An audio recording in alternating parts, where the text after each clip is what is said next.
You can't start the car. Johnny has the keys.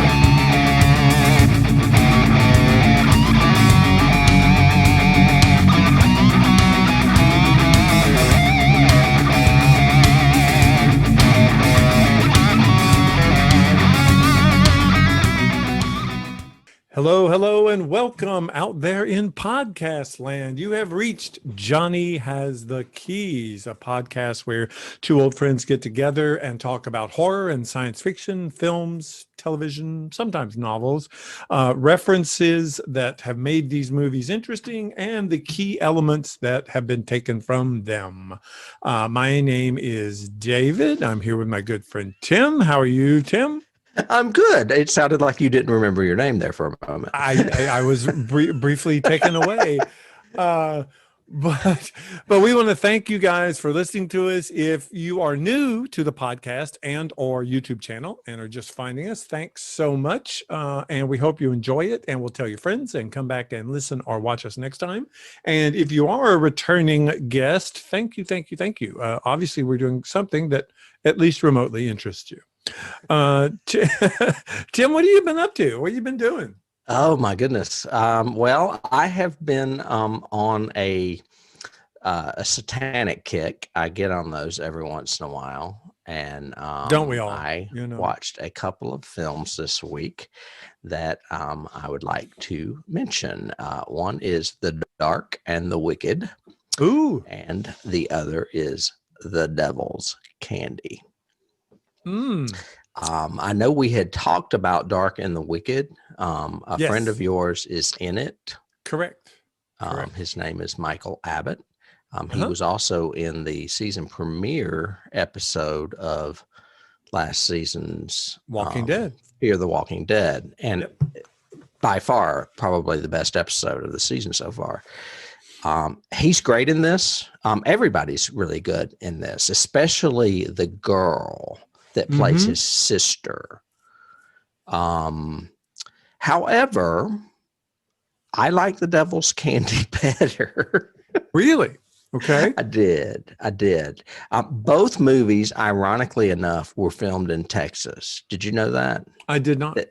Dark and the Wicked's filmed in Texas by a Texas filmmaker. I can't remember his name. Brian Bertino is his name. And he is known for this, as well as that movie with Liv Tyler. Do you know what I'm talking about? No. With the kids. Where is it? The one where the kids are it's like a home invasion thing.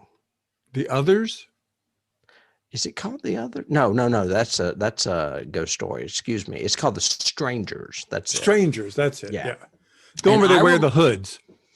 Right. They look like little burlap bag. Yeah, burlap bag things. Killers. Yeah. That movie I have not seen in a very long time, but I do remember it being scary. Yeah, it was good.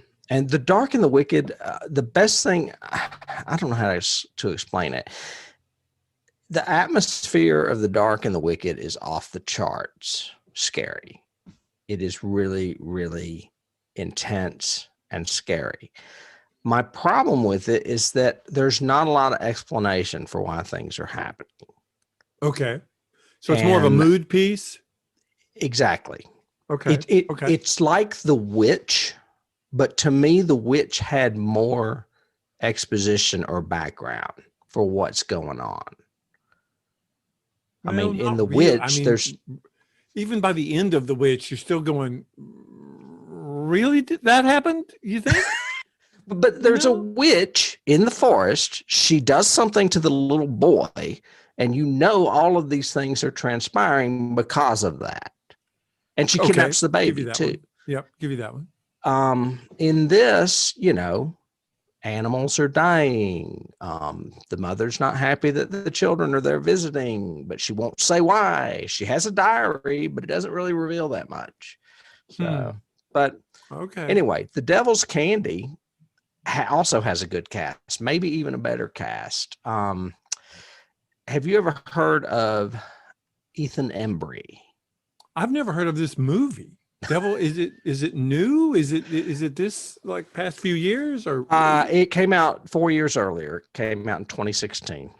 Okay. It's by a guy named Sean Byrne, who is originally from Tasmania, but I think he's in Canada now. He directed a movie before this, I think in 2012, called The Loved Ones, that is highly rated on Rotten Tomatoes. It's like a 98%, so it's next on my list. It's got a picture of a prom queen with a drill on it. I know that movie was invited to 20 film festivals, including Sundance. Okay. And got him on the map. And then he did The Devil's Candy, which stars, well, first of all, it's got a great cast, including Ethan Embry, who most people would recognize as the recovering son on Grace and Frankie, if you've ever watched that show. Okay. Yep. He's great. Great show. He wears Great a show. killer. Well, he wears a horrible wig in this movie because he is an artist and he's like a headbanger. So he's got to have long hair. But other than his bad wig, everything else about this movie, including the music, which is all heavy metal, is great. His daughter, I cannot remember her name. Anyway, you wouldn't recognize some of these other cast members except for the guy that plays the killer, and his name is Pruitt Taylor Vince. Do you recognize that name? I do not. Shit. I'm trying to think of what he's been in that you would remember him from. I don't know. He's done a million things. He's kind of an overweight, pudgy looking guy, but I'm not giving him a lot of good notes, am I? But you would recognize him. He's fabulous. This movie is, I don't know. It's off the charts intense. I mean, Dark and the Wicked is atmospheric. This movie is intense, and I highly recommend. I highly recommend both of them. Okay, well, let's see. Dark and the Wicked basically is two siblings who are called home because their dad's dying or something like that, from what I gather, and that's the premise. Well, then weird things are happening. They're not called home. Oh, okay. The mother weird doesn't things want them there. are happening at the homestead, sort of thing. What is the premise of Devil's Candy?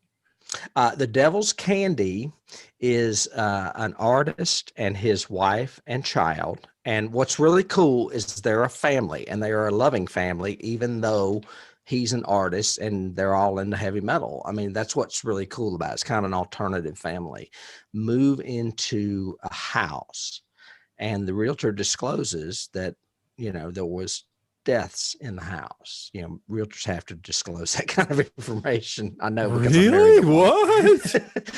And so they get a deal on the house.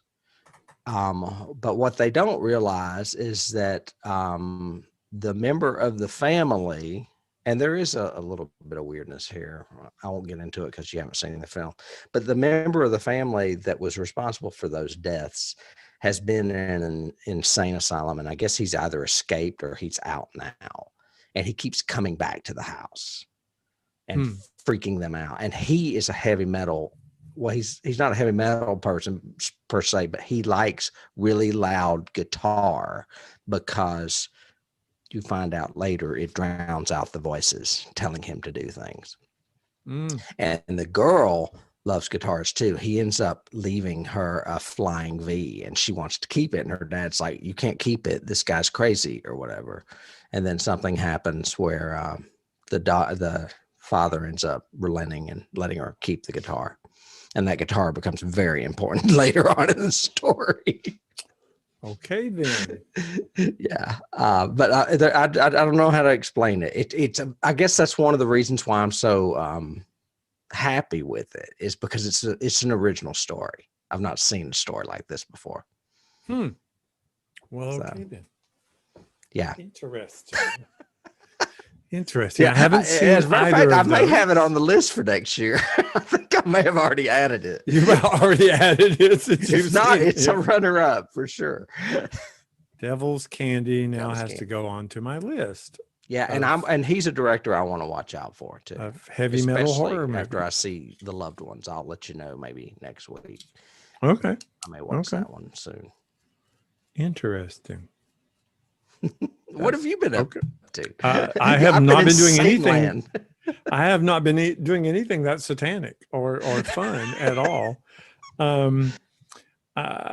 But I did do a little bit of literary. I've been really curious because I started seeing more articles about this series that's coming out based on The Wheel of Time, which is a series I've mentioned a few times of books that I started reading years and years ago and have still not finished. I'm not sure if you're familiar with it, but I'm familiar with the title. In places, I think it's actually better than Lord of the Rings, than Tolkien. It's definitely inspired by it. It's a mythic fantasy story, combines a lot of Asian mythology, Christian mythology into this, typical hero's journey story. Lots of really well constructed magic and races in it. It's written by. Break it down as far as like author and time and number of books. It's written by Robert Jordan. Oh, okay. He started it. I think it was first published in, I think 90 maybe. Oh, okay. Fairly recent. I know he wrote it, and it took years and years for it to finally get published. And once it was published, it just took off. It's now 14 novels. Wow, that's a lot. He did not get to finish it. He left. He actually passed away after the 12th novel, but left these extensive notes of the last book and how it should end. And another guy named, I think his name is Brandon Sanderson, who was a huge fan of the series of books and had actually helped him in the last like 2 books. He had been like his assistant in 2 books. He ended up taking over and taking all the notes with the blessing of Jordan's estate and all that. And looking over the notes, he said, "This is very extensive notes for the last book. So the last book will now be 3 books." So he finished the entire run of the novel with 3 books at the end. And it's been picked up now. It's been tried a few times. There was this huge deal, which you might like, about the estate. Essentially, before Robert Jordan died, he had given permission to this company to do a television series based on the books. Great, because it's 14 books. You can't do it as a movie. Sorry, not going to happen. So you definitely need it as a series. Well, they just kept delaying and delaying and delaying and not doing it and not doing it. Now other companies and other people and everybody else was, contacting the estate saying, "We want to do this. These novels are great. We want to." And they go, "Sorry, another company owns the rights." Right?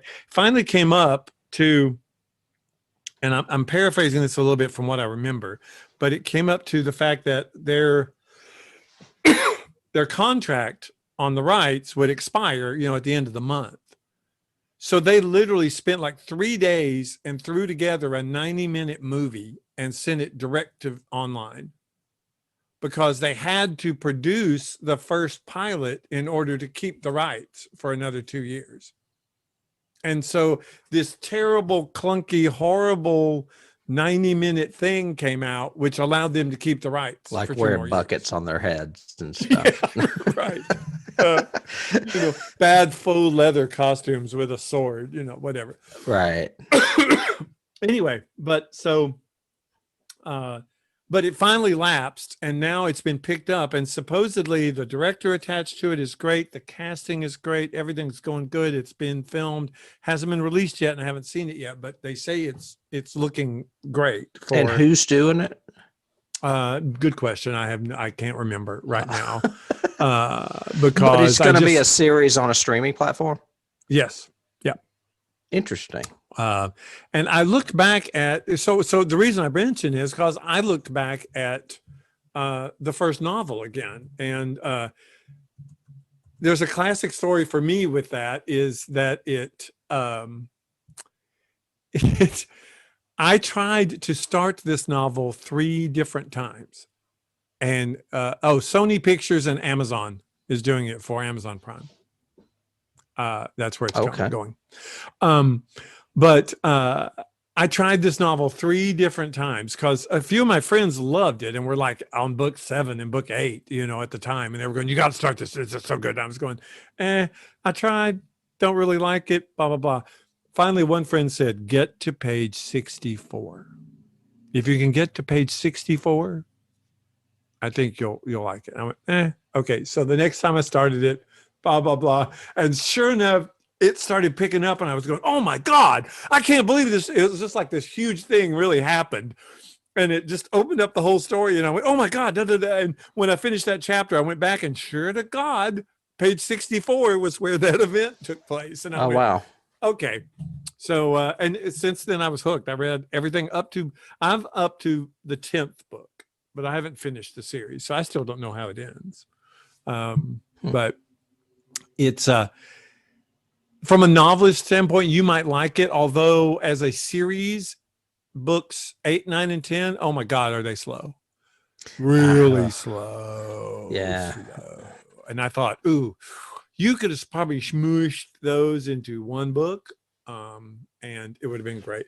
But what's brilliant about it, everybody talks about Tolkien and the way, what he did with the elves and what he did with dwarves and, creating this entire culture out of them, even down to their languages and everything else. This novel is the same with all of these other cultures in this, in this world. Is it more fantasy-esque and less sci-fi? Yes, much more fantasy. Okay. Yes. It is a fan, even down to, like Tolkien, it has an entire map created. I mean, to me, if it had the right producer, it would be as good as Game of Thrones. And Game of Thrones was pretty brilliant until the last year. So it would be better than that.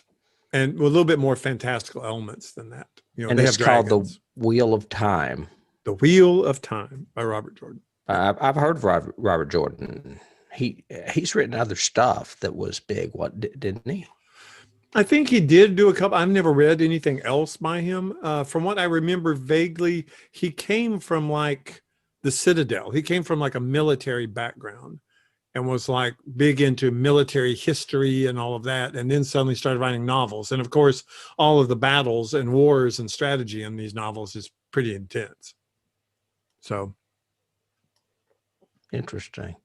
I could be thinking of Robert Howard. Wasn't there a Robert E. Howard too? Robert E. Howard, yeah, was a big. Wasn't he like novelist. Conan or something? Yeah. I can't remember. Anyway, it sounds familiar, and I've heard Wheel of Time for sure, which means, well, I used to work in bookstores, so I'm sure I saw it. Oh, I'm sure you did too. Yeah.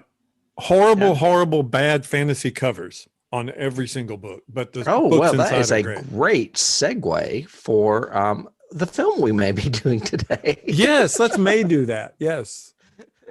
What are we doing, Tim? Well, what we are going to do is venture back to 1982 to a little gem from Frank Henenlotter entitled Basket Case. I don't know where to start with this movie. There's lots of this movie. I get a little overwhelmed with it, similar to the way I got overwhelmed with Dawn of the Dead, because I have a lot of memories associated with this movie. And there's just a lot of things about this movie that I really like. It is a low budget movie. It is a bad movie. It has terrible cast for the most part. And it looks like it was filmed in a motel in New York. Over a weekend. Yeah. But it's one of those movies that has just stayed with me for a very, very long time. I have seen this movie at least 20 times. Easy. And I would say that there's at least one other person that has seen it that many times, and that's Joe Bob Briggs, because he loves this movie too. What is your memory of this movie, seeing it for the first time. It had to be with me, I'm sure. I think you showed this movie to me. I think you had it on the VH and the S in probably a top loading VCR at that time, probably. Yeah, it's that old. I remember us watching it a couple of times, I think, over the years at different times, both times prompted by you, and now a third time prompted by you.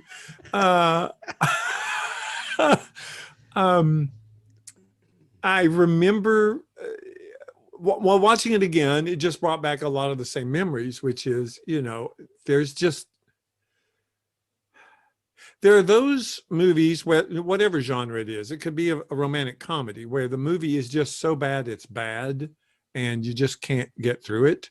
Then there are other ones that for some reason, even though they are bad, there's something compelling about them or something unique. Absolutely. A few weeks ago, we did The Raven in both incarnations, and neither one of those was really a good movie. And I would think, no, it's not a good movie. And I wouldn't really recommend it. This one, I probably would. I would think, actually, all of Henenlotter's. I think Frankenhooker, Brain Damage, and this one, all three have something just unique and in his, I don't know, it's almost... I guess maybe it's that community theater in me that's rooting for him to make the movie, even though I know he's spending his grocery money probably to do this scene. And it's a lot like what we've talked about with The Evil Dead and Mad Max, where the people that made this film believed in it. They didn't have the money or the talent, but they had the heart and they put it into it. You can tell. Right. But I think those other two that you mentioned did have the talent and the cast and everything. This one does not really. But it does have I think the dedication of Henenlotter, because he wrote and directed too, right? He did. And it is unique. It's different. It's something you don't see. It's that Donnie Darko sort of, that's one of the keys for me. It's that weirdness that you wouldn't have thought of and wouldn't think possible. And then when it happens, I mean, when you finally find the story out, you kind of go, okay. And then it just keeps getting kind of crazy. I haven't seen Brain Damage or Frankenhooker in a long time, and I don't really remember them. Are they both very New York centric movies too? Yes. Okay. Because this movie, New York, is a character in this movie, and it's the character of the New York that is gone. I mean, it's the seedy New York that you just don't really see anymore. No, it's 42nd Street before it was cleaned. Definitely. I mean, there's porno theaters on every corner and drug dealers and trash. And I mean, I don't know. I felt a little nostalgic for that as well. Yeah, I mean, there is that. I was even getting Taxi Driver, Mean Streets, Scorsese feel, all the way through it, especially those long tracking shots of him running on the streets or just walking, like in the opening before he even finds the hotel, just that whole huge, him walking down the street and all the stuff you see. I was going, this is real gritty. That guy walks up to him and is trying to sell him drugs, and he lists like every drug in the encyclopedia. This guy is a pharmacy. That's one of the best lines in the movies. Quaaludes, He just I got keeps going. I got Reds, I got Bennies, he just keeps going on and on and on. I got window panes, I got girls. I got girls, hookers, you got blondes, brunettes. What's the matter with you, man? What's the matter with you? What's wrong with you? Yeah. And then even down to, this gaggle of bizarre tenants in this hotel. Yeah. That it's just a way, and you see them often because obviously it's like an apartment building. Yes, but obviously there's nothing else happening because anytime anybody screams, they all run to that door, sort of thing. Before I go over my first experience with this movie, let me give a brief synopsis. Yes. We're talking about a movie with the character of Duane Bradley, who carries around a large basket. We don't find out until later that that big basket contains his extremely deformed twin, Belial, and they are in New York to seek vengeance on the doctors. They were Siamese twins, and they're seeking vengeance on the doctors that separated them against their will. Yeah, they were, and it should be noted, it's a wicker basket with a padlock. It's like a picnic basket. Yeah, it's a picnic basket. Yeah, actually, I have a with picture of it here. You know, with a padlock on it. And there we go. oh, that's even Belial. It would give away the monster. Look at that. That's Belial to my right. And Your left. Yes, you're correct. They were separated forcefully by their father, correct? Their father. Yeah, I don't think there's a mother in the picture. I don't remember seeing one. There's an aunt like that ends up raising them. Yeah, the aunt raises them. I mean, basically, there's a flashback later in the movie where you see him being operated on by these three forcibly by his father. And his father, this is so sad. His father takes the body of the deformed twin, puts it in a garbage bag, and puts it out in the street. No, it puts it out on the other side of the woods, because I have in my notes, okay, you just had major freaking surgery. Yeah. You wake up and get out with no drugs, anesthesia, and you get up, just walk through the woods until you find your brother. Yeah. You know, that was, and I forgot to mention that once they're separated, they have like this mental connection where they can talk to each bond other in their head. So Belial tells Duane does. where to find him. Yes, correct. Because Duane has to talk, mostly Duane for talks us, out loud so we know what the hear hell's what going they're on. saying. Yeah. Yeah. And Belial talks to him mentally because all he can say is yeah. Belial never speaks, although he does kill from the very first frame of the movie. I will have you know, and I probably told you this a million times before, I saw this movie in a theater. Oh my God. Why would what would do that? I don't my college roommate Jeff Dudley and I went, I don't know, we just picked a movie and went and saw it. It was not at the Kings and Four. I cannot remember what movie theater it was at. I just remember we had really bad calzones that day. I haven't eaten a calzone since, because it's like, it was just like you associate it. Well, I don't associate it with basket case. I associate it with just pounds of ricotta cheese, and it was just so gross and rich.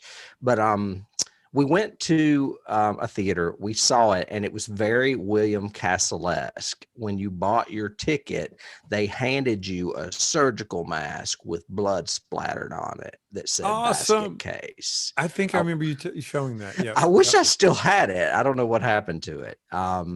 So I got a little souvenir, and we go in to watch it, and we laughed our asses off. We thought it was just the funniest thing we had ever seen in our life. And I've loved it ever since. I love it for different reasons now, though, some of what we've already mentioned. I do think there's general pathos in this story. As ridiculous as it may seem, you actually kind of feel sorry for Belial. I do, anyway. Well, for both of them. I mean, Duane is basically not anything without him. Mm-hmm. Really, although he tends to want to be, but he can't be. They're so almost literally inseparable. Haha. And of course, it does have a tragic ending. Even though there were 2 sequels. Obviously, I guess, there were. I can't remember them. Really? Oh, okay. Yeah. There was a basket case 2 and 3. I want to say one where there may be even a female one. Okay. I could be wrong. I don't know. Like I said, I haven't seen them. The movie is plagued by horrible production values. They almost every scene in the movie is lit with single source lighting from the ground. I thought that was interesting though, and I kind of started liking it. Because there's all these big shadows behind them. Most of the movie takes place at night, except for the one day scene with the receptionist sort of thing. So with the bad wig. She was L'Oreal all over the place. I mean, it was like I was going, I wish that hair was real because I like that, that 80s, faux big hair look. Yeah, sort of it doesn't look real at all. But it didn't work with her. No. And yet he has mounds of real hair. Duane, yes. I mean, his hair, he looks like a very young Lou Reed to me. Oh, yeah, I could definitely see that. Mm-hmm. Yeah, definitely. I thought he, as an actor, tried really hard. He had some difficult challenges, of course, in that script. But I thought there were some standouts. I really liked the black girl. I thought she was really strong. Casey. Yeah. Mm-hmm. I think all of her scenes worked. Even her I'm going to scream hysterically for 5 literal minutes here kind of worked. As a character actor, the landlord guy kind of works. And O'Donovan, the one that wants to steal none of the other money. Casting is any good at all. The doctors are all terrible. They're all 3 awful. of them. And the woman, I think, wears the same red dress in every scene. Yeah. I think she actually had it on in the operating room scene too. Maybe. Yeah. With like a coat put over it. Yeah. So did they like shoot her all in one day or something? Or that's whatever? What I was wondering. Her death is actually horrible. It is so terribly bad. She's got like about 7 scalpels sticking out of her face. That somehow got into her head from the drawer, but yet she has time to scream for about 48 seconds before she falls. There's so many moments. I was watching it in bed. Dennis was asleep. I had my headphones in, and I could not stop laughing. I was laughing so hard. Like when he comes to get the one doctor at his house, and the lights go out, and he just goes, ah! Starts screaming when the lights go out. At the very beginning. Yeah. Yes. And I was also thinking, okay, so you get scared. You run back in your house, you hear something in the attic or in the room above you, so you lock all the windows. I was going, what does it make any sense at all? Why would you lock all the windows? It's in the house now. Well, and you see the shadow of the hand reach up and snip the wires. And I'm like, he's too short. He couldn't reach. Oh, no. He'd be like, he wouldn't be able to get up there to do it. It's but so I actually kind of thought, was that Duane then? Did Duane cut the wire? I actually was going to extend them that benefit of the doubt. I want it to make sense so bad. Please let this make sense. But I mean, as a structurally, yeah, that's a great hook. I mean, there's a murder within the first 3 minutes of the movie. So because he's the one that right is against the wall and the hand comes up and pulls him down or whatever, right? Yeah, he gets the typical Belial hand in the mouth, pull down, kind of thing. Yeah. Yeah. And then he comes up and he's all bloody and ripped open. Right. And those effects weren't that bad. No, they're not terribly bad. I mean, the worst, the audio for this movie is terrible. Mm-hmm. As a matter of fact, I wanted to do research and I didn't, so maybe or could find out. It looked to me like it was shot in 16 millimeter and then bumped up like they did Evil Dead. Because the audio sync was bad, the audio dubbing was bad, the music was really bad synth 80s music. It was terrible. And even in the happy stuff, it was boom, boom, boom, boom, boom, boom, boom, boom, boom. Well, it was just really bad. And it looks a lot like that Evil Dead era where they may have filmed it a few years earlier and didn't release it until like 1982. Yeah. Yeah. Yeah. So I actually have in my notes, was this 16 shot up sort of thing? I do remember reading something about it, but I didn't jot that down. I can't remember. Yeah. It may be in the notes though on IMDb. And things don't make sense. I mean, basically, Belial is a head, some body, some Muscle. tissue, and two hands. Yeah. Some, And there he is sitting on the toilet behind me. And which he could fit get in that into. toilet. He could Yeah. fit in. Yes. Yeah, he was hiding in that toilet, but now it's quite clear that he's too big to fit in there. No, he's kind of like Tombs. He must be able to shrink or whatever. But, yeah. But he can also knock down a door. A metal door. A metal door. Yeah. But then later on, it takes 3 minutes to strangle somebody.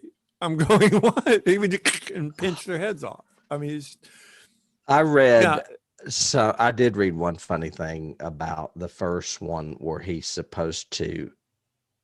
a murder where he's supposed to jump through a window. And they said they kept throwing him at the window and he would just bounce off. Oh my God. I would love to see those outtakes. Now that sounds like something Rowie and I would do. Yeah, that's the other thing too. They use puppetry, they use makeup, and they use stop animation, which is to cool. create this character, which is also very Evil Dead. An interesting try. A definite key to me was that Evil Dead feel to it, of kind of choppy in the editing. I've got that must be the most powerful Budweiser in the world, because he sits down with the prostitute. They obviously have a 6-pack, and then they're both just giggling and laughing, and he tells his whole life story. What? Yeah, I don't think he drinks much. I think that he just got trashed. You got me thinking about characters, because there are lines from almost every character in this movie that I love. Casey, the one that he gets drunk with, is looking out for him. She doesn't want him to I don't like to see people get ripped off. Right. And we used to say, oh God, I can't remember the line. Come up and have a drink with me sometime. Catch you later. Bye. Yeah, right. I mean, all she in doesn't one even line. say it in the right rhythm. And Right. then you've got this crazy girl that he dates. I cannot remember her name. She's played by Sharon. Sharon. Yeah. The secretary. Yes. And she thinks, since he comes in with a giant basket, she's the secretary of one of the doctors that he's going to get revenge on. She thinks he's there to fix the typewriter. Right. that basket is his toolbox, because she has a little mouse in the typewriter that goes ring, ring, ring, ring, ring, ring, ring, ring, ring. Yes. Oh, my goodness. She's the love interest, and she's cute. Is. I think she is attractive. She's cute. She's not the best actress, but she's not horrible. She's not as bad as a couple of the other, tenants of the apartment or the hotel. What's in the basket? Easter eggs? That's one of the lines in it. She does have a topless scene in it near the end, which I don't remember. Was that in the VHS version? Because I did not remember that. It was, because his little deformed hand goes up and starts touching it. What's weird is you don't. What happens is Belial gets jealous because Duane leaves him locked in the hotel room one day and goes off and has a date where he and Sharon go to the Statue of Liberty and do whatever. And I wasn't really into this tourism stuff. I just wanted to spend time with you. Right. So bad. And Belial gets mad because mentally they're connected, and he starts trashing the hotel room. Meanwhile, everybody in the hotel thinks something's going on, because of all the noise. And anyway, Belial is jealous of Sharon and ends up eventually going after her. And Yeah, Duane has this. Yes, getting out of the hotel on his two little paws and getting all the way, however many blocks away Sharon lives, and getting into her house. Well, he comes down a fire escape earlier and gives Duane the journal with the Rolodex with the address of the other doctor in it. So we know he can scale a fire escape. Right. You got to give him the benefit of the doubt. You know, There's a lot of benefit here. There's a lot of benefit happening. It's the willing suspension of disbelief. Yeah. And they do that really interestingly with a dream sequence where Duane is running around the streets of New York naked. Totally naked. Full frontal. What is apparently transpiring is that Belial is having sex with Sharon. However, when we get there, she's dead. And if he is having sex with her, it's in like a puddle of blood in her crotch. I didn't get that whole thing. I got the running was actually Belial running, to her apartment kind of thing. Oh, so it was Duane, his embodiment of it. Yeah, he was. Yeah, he was free in New York, sort of thing. And I didn't know. Because I'm sorry. This is a long shot. In the foreground is Sharon's nude body on the bed. Duane stumbles in the background, and this head and two hands puppet thing is in a puddle of blood, like you said, on her crotch, going on her crotch. And it looks like he's having sex with her, even though you never see a wiener on this thing. Maybe he's just trying to simulate it. I don't know. Or maybe that's why they have basket case too. I don't know. Maybe, of course, she can't give birth because he also killed her. So he killed her somewhere in there. And I read, and I have this in my trivia, that during the shooting of that death scene, the crew became so offended they walked out of the production. Really? And that it happened again on the film Brain Damage, that they walked out on him again. So at least Henenlotter sticks to his guns and does not care who he offends. I guess so. And so that brings us, before we start jumping around, I guess we could sort of say what happens at the end. Basically, Duane and Belial get in a big fight where they are fighting with each other and go through the window. And Belial is clinging to what is the name of that? Hotel Bronson sign. Yeah. And he has it, and he has Duane in his other hand, and he is what is keeping Duane from falling to his death. Well, he has Duane by the throat. Oh, that's right. It is by the throat. It's not like I'm helping my brother. It's like I'm not through killing him. Well, I think, but I sensed that there was some remorse there, and he didn't want his brother to die. And then they both plummet to their death. That's because I think you were psychically linked to Belial. I am psychically linked, and you felt that. But no, I don't. I run around my house naked going, whoa. I have in my notes too other stuff like, why did Belial's eyes glow red in a couple of those scenes? Was he, I don't know why. Was he possessed? Was he evil? I thought maybe that was when he's communicating. Oh, the mental thing, like to establish that. I don't know. Makes his eyes glow red. I don't know. I've got Henenlotter loved that staircase. They run up and down it 1,000,000 times. Chose that staircase 12 times. I love when the girl runs, I think it's Sharon, runs halfway down it, turns around, screams, and then continues to run down it. Yeah. Duane! And, and there's another one. In one of my notes, I've got a line where she goes, Duane, if that's you, you better answer me. And I'm like, who else would it be? Why would it be anyone else other than Duane? Oh my God. Yeah, so there were some script issues. There were some. You know what? I don't. There's a lot of issues with this movie, but it is one of those movies that if it was on a television, I would sit down and start watching it, no matter when. I mean, like I said at the beginning, I would probably recommend it. I think people should Mhm. see it, but it's definitely bizarre and weird. It's bizarre. It's gory. It's offensive. It's terrible in places, and I go to it like candy. Like devil's candy. That basket is full of candy. I love this movie.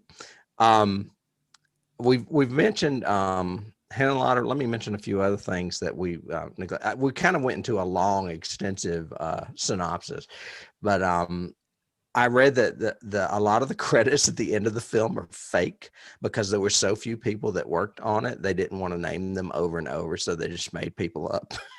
Yeah, they just made names up. I read that. Yeah, I was going, okay, yeah. And I kind of looked for it and went, yeah, it makes sense. Some of them are funny.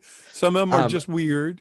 Rex Reed, who is a critic I have always hated, Yes. said that it was the sickest movie he had ever seen, and they immediately slapped that quote on the poster. Obviously, yes. Which helped it.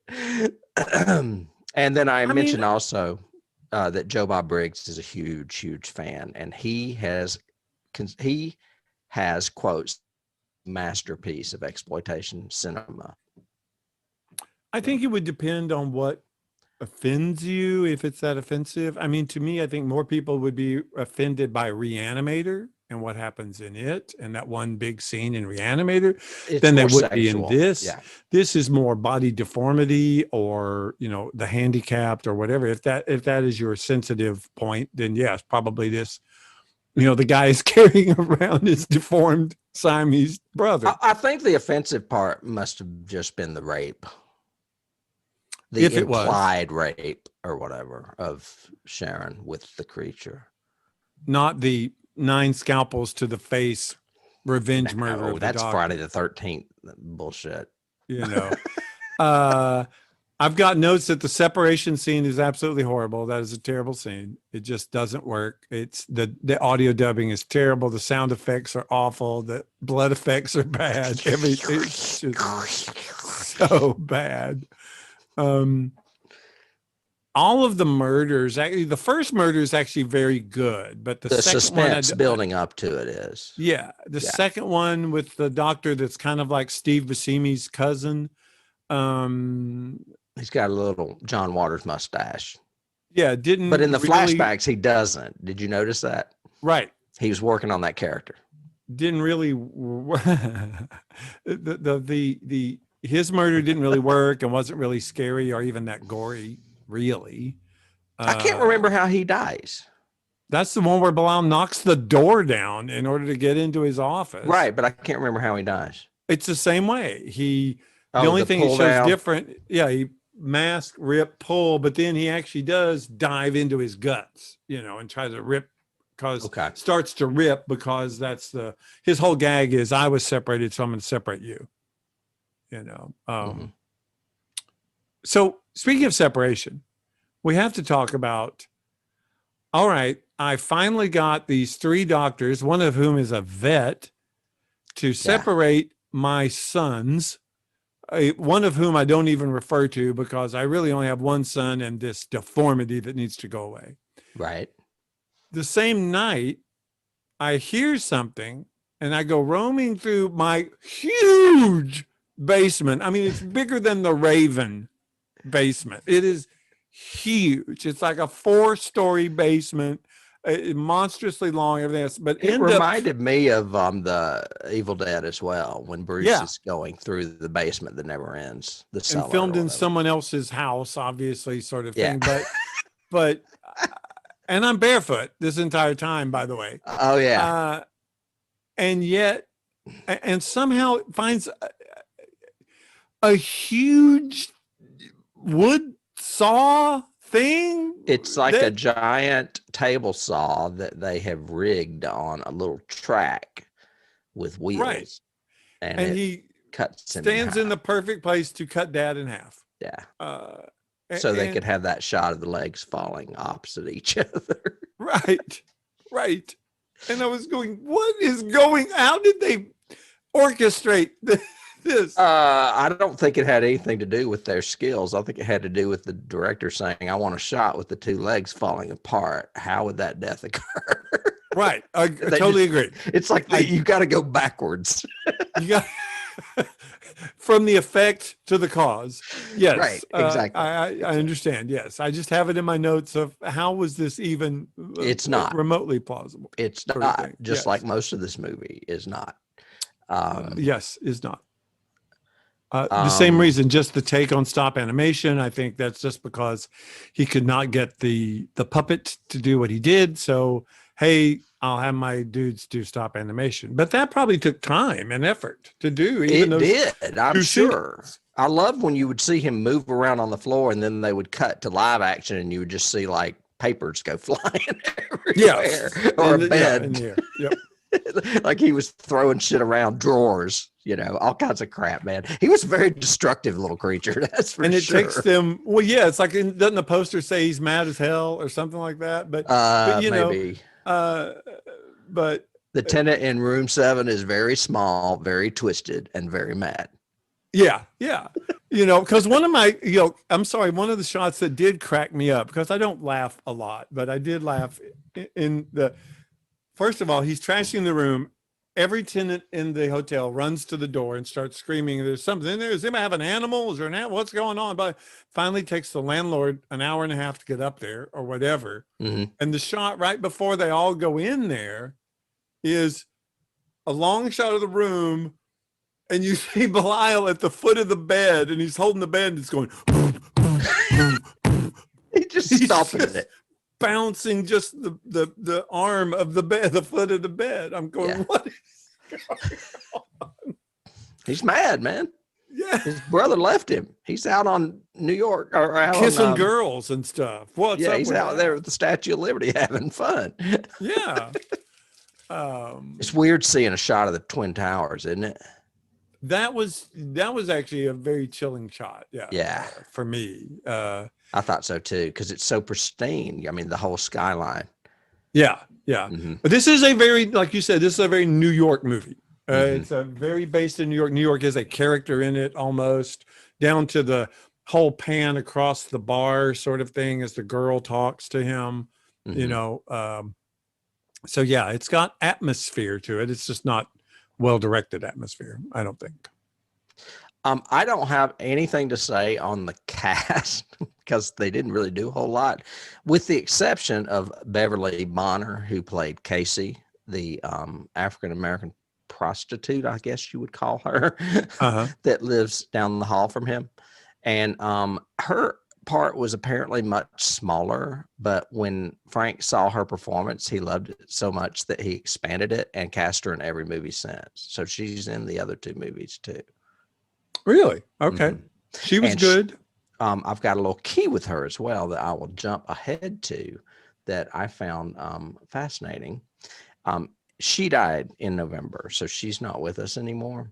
But in 2015, 30 years after the film's release, she starred in a stage production called Casey 30 years later, with a screening of this movie first. And then I guess she came out and did a one-woman show as this character. Really? Yes. Okay. Interesting. I find that fascinating. It probably only played one night, but it sounds interesting to me. Very interesting. Very off-Broadway sort of thing. Yeah, that would be right. Interesting. So I just thought that was really cool. That's all I have. I mean, obviously, there's no awards for this movie. There should be, but there are none. Yes. And so we can move on to keys if you don't have anything else. Nope. I've got a few, of course. I'm sure all the obvious ones that you probably have as well. Okay. I mean, well, I will let you go first. There's definitely Todd Browning's Freaks sort of thing to me, just because of the Belial shape, the way he is, that no torso kind of thing. He doesn't even have an upper torso, let alone a lower torso. So it's a very Todd Browning kind of freakish sort of thing to Yeah, I had this. not thought of that, but you're right. There's definitely a freak's key here. Yeah. For sure. And I have a Frankenstein key. I mean, because I think the whole thing of the monster killing your love is a very, a Frankenstein motif sort of Not to thing there. mention the mad scientist pulling them apart. But yeah. Or Yeah, but it's not a creation. It's not Prometheus, sort of thing. It's more the disassembling. Yeah, it's more It's the opposite of Frankenstein almost. Creating the monster that and also having a monster that no one understands. Mm-hmm. And he's actually got, like you said, there's the pathos of that. He didn't want to be separated. He doesn't want to leave his brother. He doesn't want his brother to get happy and go away from him. So there is that sort of, the same way Frankenstein wanted a companion. He wanted the doctor to be with him, and he wanted the companion sort of thing. What about you?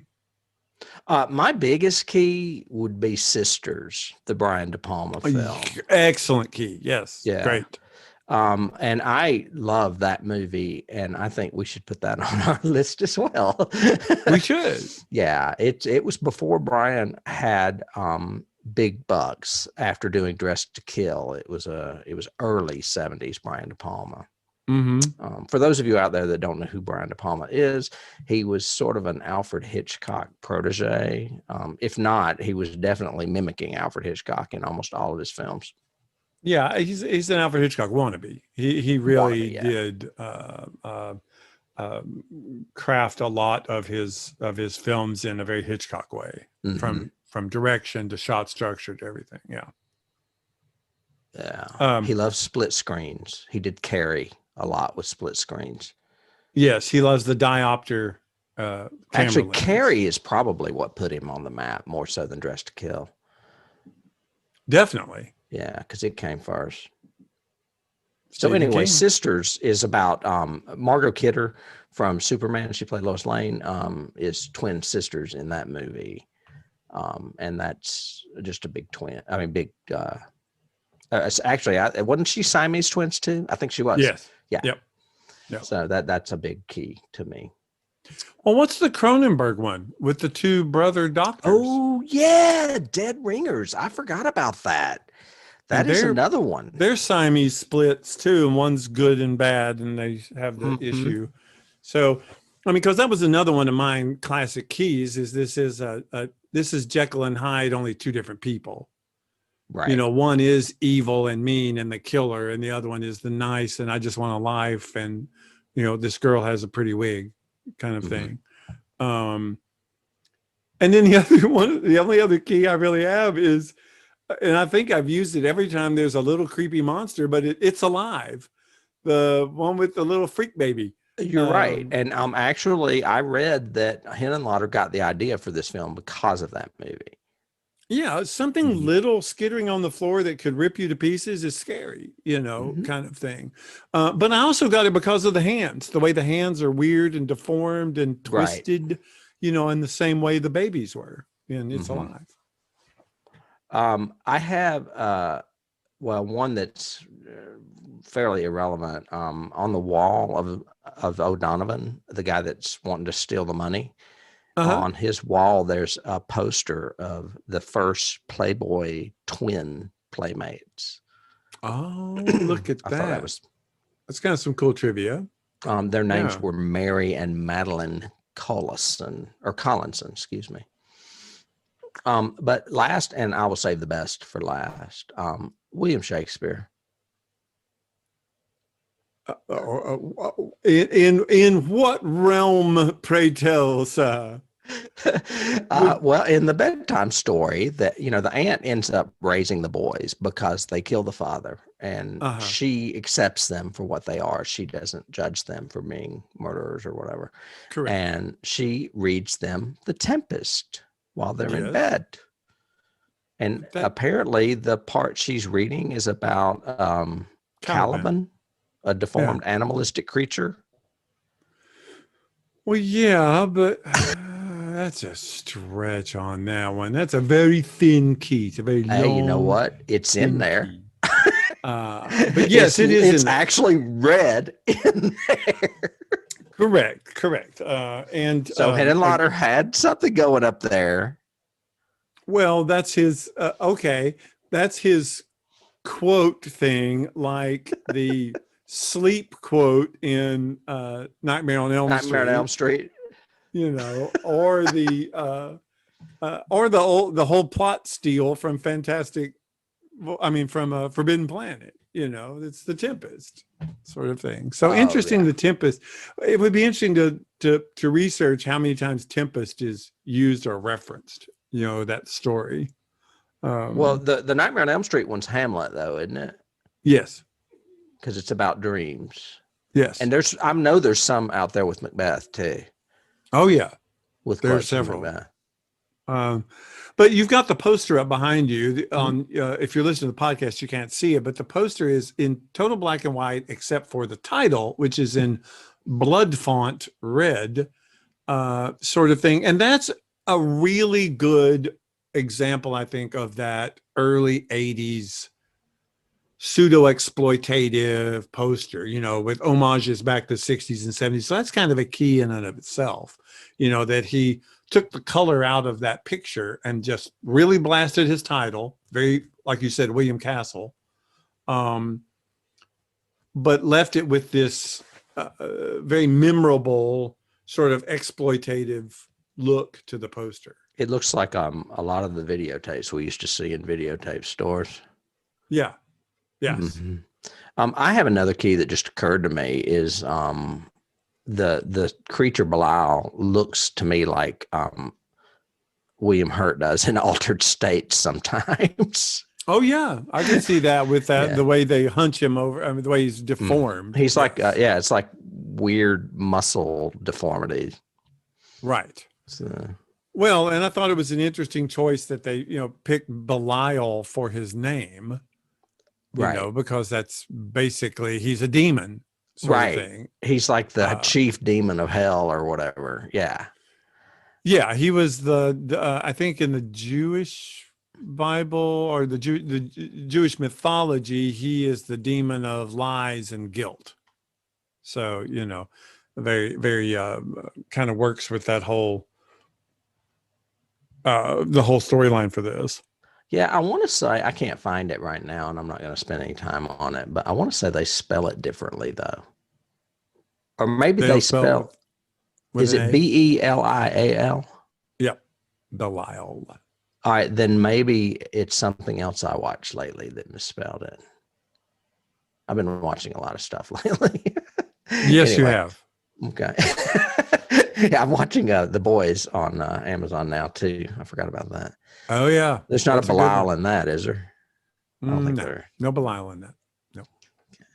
Well, I guess that sums up our key section of this podcast and probably the overall podcast as well.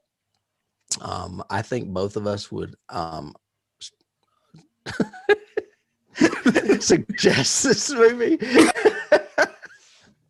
Right. I would just love to see the expression of some of the people as they watch it for the first time. That's probably another reason why I've seen it so many times. It's because I like to see people's reactions to this movie. True. It's usually visceral. Usually they run to the door, but they stop halfway through the room and turn around and scream and then continue running. Right.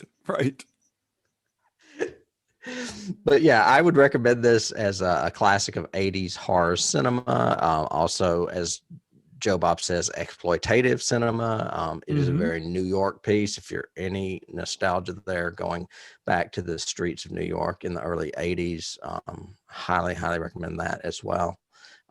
I don't think the Hotel Brosnan exists. That sign was created. I'm not sure where they filmed it exactly, but somewhere in New York. And the shot where he's hanging from the sign was, I think, filmed inside. I don't think it was up high at all. It doesn't look like it anyway. Any other words would you like to go out with? I have no words. It would be like we've said, this is one of those that people, I would still say, yeah, you need to see it. Probably not its other sequels, but you definitely should see this movie for early 80s horror. Right. And laughs. I mean, yet again, this movie could be considered a horror comedy as well, or at least I think so. and I haven't done a count yet, but we have a lot of those this season. We do. We have had several that are both. And unlike The Raven, this is actually funny. Yeah, it does have, yes. All right. Well, that's going to wrap us up. We'd like to thank everybody for listening to us today and joining us on our journey with Belial and Duane. If you are not listening to us on Patreon, we do have some bonus podcasts there. Yes. One on the first season of Star Trek, which is currently all up. And we are doing the first season of the X-Files, which is currently in production. And if not up, will be up soon. Mm-hmm. If you are watching us and seeing all my lovely visuals behind me, you can subscribe to us on YouTube. Otherwise, we are still, you heard us earlier mentioning movies for the following season that we're going to do. If you want to suggest, we would love to hear from you. You can email us or you can reach out to us on our Facebook page. And I think that's about it. Anything else? Last words? I have no last words. All right. Well, we will see you next week in Sci-Fi Land, Mr. Horton. Yes. All right. See you later. Bye. Bye.